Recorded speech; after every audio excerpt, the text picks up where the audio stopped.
किसी ने बड़े कमाल की बात कही है, अगर आप गलतियों से सीखते हैं तो गलतियां आपके लिए सीढ़ी है, अगर आप गलतियों से नहीं सीखते तो गलतियां आपके लिए समुंदर है।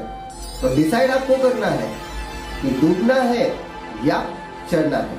हाय गाइस, आप सभी के लिए एक छोटी सी कहानी लेकर आया हूँ, एक ऐसी कहानी जो आपको वाकई में हेल्पफुल होगी। चलो जानते हैं एक ऐसे राजा की कहानी जो बड़ा ही समुद्र राज्य उसने बनाया था और उसकी 4 रानियां थी।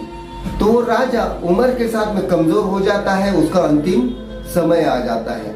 तो वो वैद्य को बुलाता है, तो वैद्य कहता है कि राजा जी, आपके पास बहुत कम समय है और मैं ये चाहता हूं कि आपका आखिरी वक्त है, तो आप भगवान की भक्ति में लगा दीजिए, उनको अर्पण कर दीजिए और इस राज्य का कोई उत्तराधिकारी चुनकर आप संन्यास लीजिए।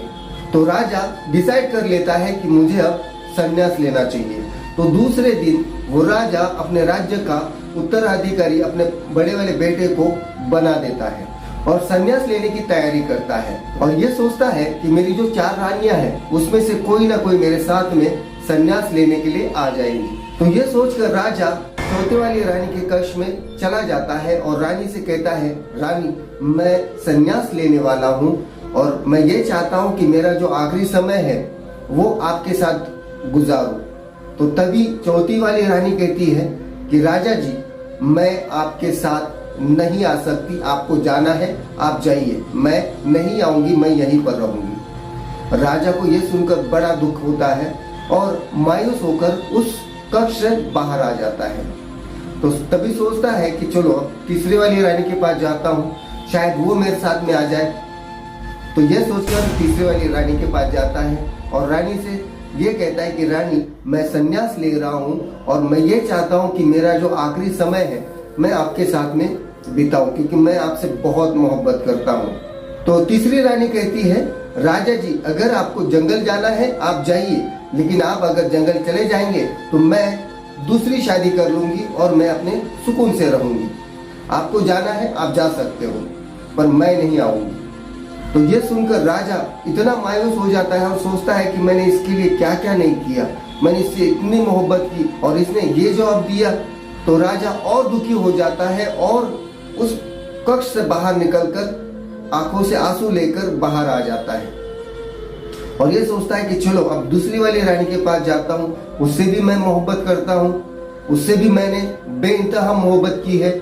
और दूसरी वाली रानी के कक्ष में चला जाता है और जाने के बाद उस रानी से कहता है, रानी, मैं संन्यास ले रहा हूँ और ये मैं चाहता हूँ कि आप भी मेरे साथ में संन्यास ले और मेरे साथ में जंगल चले आए। तभी रानी राजा से कहती है, राजा जी, मैं भी आपसे बेइंतहा मोहब्बत करती हूँ, लेकिन मैं आपके साथ में जंगल नहीं आ सकती और आपके साथ में मैं संन्यास नहीं ले सकती। आपके बाद मुझे ये जो राज्य आपने आपके बड़े बेटे को दिया है, मुझे उसका भी देखना है, उसके भी कई सारे फैसले मुझे करने हैं। तो आप चले जाइए, मैं यहाँ रहकर आपका साम्राज्य भी मैं संभालूंगी और आपका जब अंतिम समय होगा या आपकी मौत हो जाएगी और मैं आपका अंतिम संस्कार बड़े ही शाही अंदाज से करूंगी, कोई कमी रहने नहीं दूंगी, आप खुशी खुशी जा सकते हो। तो ये राजा सुनकर अब तो राजा के आंसू रुकने से रहे, वो मायूस होकर कक्ष से बाहर आ जाता है और आगे उसकी हिम्मत नहीं होती कि पहले वाले रानी के पास वो चला जाए। तो अपनी आंखें नम कर वो चलने लगता है। तो तभी पीछे से एक आवाज आती है और आवाज में ये दर्द होता है कि रुकिए राजा जी, मैं आपके साथ में चलने के लिए तैयार हूँ। तो राजा पीछे पलट कर देखता है तो कमजोर सी बूढ़ी सी स्त्री नजर आती है, उसके शरीर पर कोई आभूषण नहीं है, एक कमजोर स्त्री नजर आती है। तो वो जो स्त्री होती है वो होती है राजा की पहली पत्नी और वो राजा से कहती है कि राजा जी, आप बताइए, आप जहाँ चाहोगे मैं आपके साथ में चलने के लिए तैयार हूँ, आप बताइए कब निकलना है। तो राजा ये सुनकर मन ही मन इतना दुखी हो जाता है और सोचने लगता है, ये रानी मेरे साथ में चलने के लिए तैयार है, मेरे लिए कुर्बानी देने के लिए तैयार है। एक वक्त ऐसा था कि मैं इस रानी के साथ में इतना खुश था, इससे इतनी मोहब्बत किया करता था, लेकिन इसके बाद रानियां आती चली गई और मेरी मोहब्बत बढ़ती चली गई। अभी जो मैंने आपको कहानी सुनाई, एक राजा और उसके 4 रानियों की नहीं थी। ये कहानी है आपकी और मेरी, और ये हम सब की है। जैसे कि राजा की 4 रानियां थी, जो इस कहानी का जो सार है वो समझते हैं। चौथी जो रानी थी, जो जिसने साफ मना किया था राजा को कि मैं आपके साथ में नहीं आ सकती, वो है आपका शरीर। हम दिन रात अपने शरीर को देखते हैं और ये सोचते हैं कि मैं किस तरह से खूबसूरत दिखूं, और अपने आप को चमकाने की कोशिश करते हैं, जो कि आखिरी वक्त में हमारे साथ पल भर भी नहीं आएगा। तीसरी रानी वो है हमारी संपत्ति, धन दौलत, जिसने ये कहा था कि आप चले जाने के बाद मैं दूसरी शादी करूंगी। यानी कि जो हमारी धन दौलत है, हम एक बार हमारी मृत्यु हो जाए तो वो धन दौलत किसी और की हो जाएगी, तो उसका कभी भरोसा नहीं है।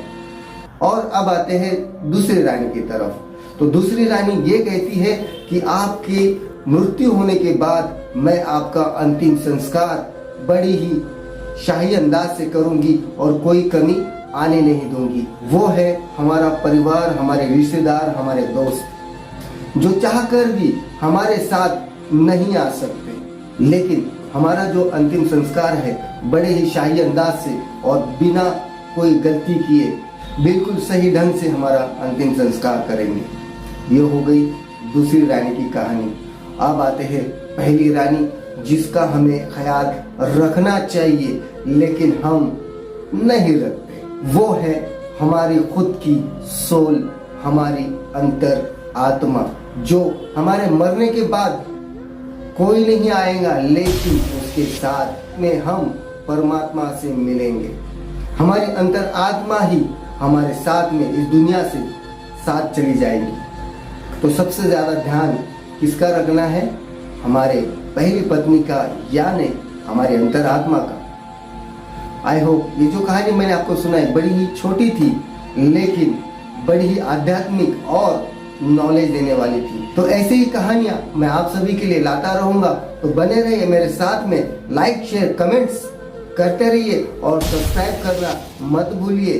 तो मिलते हैं नेक्स्ट कहानी में, नेक्स्ट टॉपिक के साथ। जय हिंद, जय भारत।